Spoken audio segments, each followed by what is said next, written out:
Tul il-lejl ta' bejn nhar is-Sibt u l-Ħadd, Chris Marlin, raġel ta' 50 sena mill-Istati Uniti, tilef ħajtu f'inċident bil-mutur. L-inċident seħħa l-ħabta ta' nofs il-lejl mar-roundabout magħrufa bħala Tax-Xintil f'Ħal Tarxien.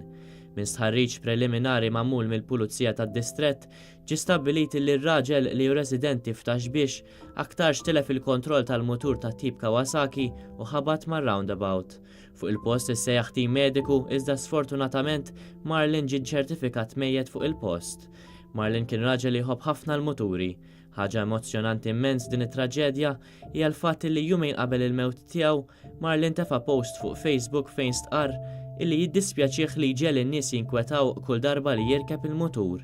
U spjega li n-nies li jħobbuh kull darba li jirkeb il-mutur jinkwetaw illi dik tista' tkun l-aħħar darba tiegħu. Fil-post żied apoloġija ma jmurx għal ħares qatt jiġrilu hekk. Għal Marlin il-mutur kien il-mezz li bih kien jaħrab il-ħażen li qed jaħkem id-dinja. Marlin jesprimi kemm kien jieħu gost isuq fit-tul u jitpaxxa bix-xenarji sbieħ.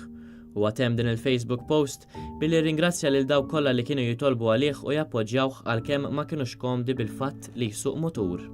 Il-kumpanija Express Trailers li magħha kien impjegat Marlin tat tislima lil Chris u ringrazzjatu tas-servizz dedikat tiegħu. F'dan il-messaġġ emozjonali miktub miċ-chairman ta' Express Trailers Franco Zoppardi, il-kumpanija uriet solidarjetà mal-familja tiegħu wara li ddiskrivjietu bħala ambaxxatur ta' triq. Komplew ifaħru l-kwalitajiet pożittivi tiegħu fosthom id-diligenza li kellu. Chris Marlin kien ilu jaħdem għall kumpanija Express Trailers għal dawn l-aħħar 3 snin. Bosta wrew ix-xokk li laqathom b'dan l-aħbar b'messaġġi fuq Facebook fejn Chris ġie deskritt bħala bniedem li jħobb il-ħajja. Ta' min jinnota wkoll li Chris ħalla warah tifel ta' 17-il sena.